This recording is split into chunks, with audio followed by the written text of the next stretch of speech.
शिष्यवृत्ती परीक्षेची विषय बुद्धिमत्ता चाचणी, सांकेतिक भाषा, अक्षरांसाठी अंकांचा वापर. चला तर मग पाहूया. एका सांकेतिक भाषेत मगन हा शब्द 527 असा लिहितात, गरज हा शब्द 246 असा लिहितात, मकर हा शब्द 347 असा लिहितात. तर गरम हा शब्द कसा लिहाल? तर आता आपल्याला गरम हा शब्द सांकेतिक भाषेत कसा लिहितात ते शोधायचे आहे. चला तर मग आपण सुरुवात करूया. चला मग आपण प्रथम मगन हा शब्द लिहूया.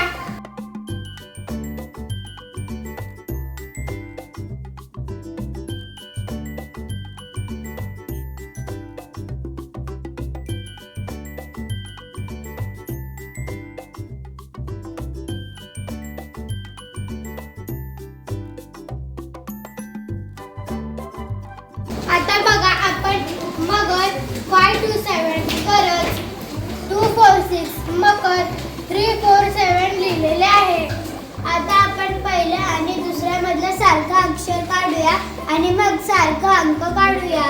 दोघांमध्ये पण सारखं अक्षर आलेलं आहे ग.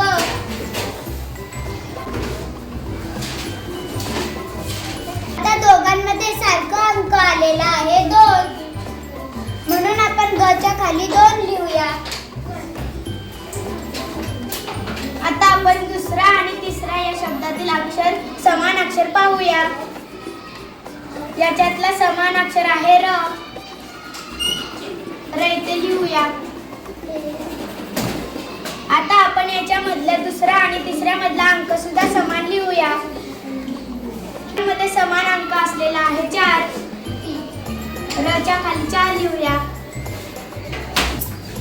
आता आपण पहिला आणि तिसरा यातील समान अंक अक्षर आणि अंक पाहूयात. दोघांमध्येही म हे अक्षर समान आलेले आहे, म्हणून आपण इथे म लिहून घेऊयात.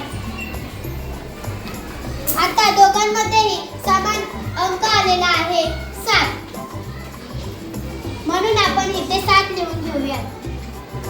आता आपण राहिलेल्या अक्षरांच्या किमती टाकूया.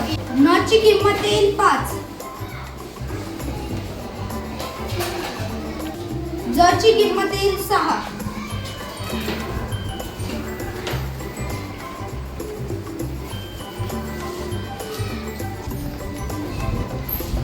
क ची किंमत येईल 3,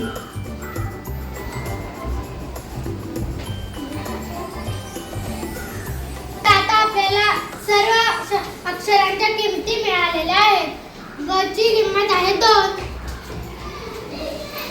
र ची किंमत आहे 4, म ची किंमत आहे 7. मग गरम या अक्षराची किंमत होईल 2, 4, 7. आपल्याला पर्याय क्रमांक दिलेले आहेत ते आपण वाचूया. पर्याय क्रमांक 1 257, पर्याय क्रमांक 2 247, पर्याय क्रमांक 3 243, पर्याय क्रमांक 4 245. आता आपल्या गरमची किंमत आलेली आहे आणि पर्याय क्रमांक 2 ला 247 हे उत्तर आहे, म्हणून पर्याय क्रमांक 2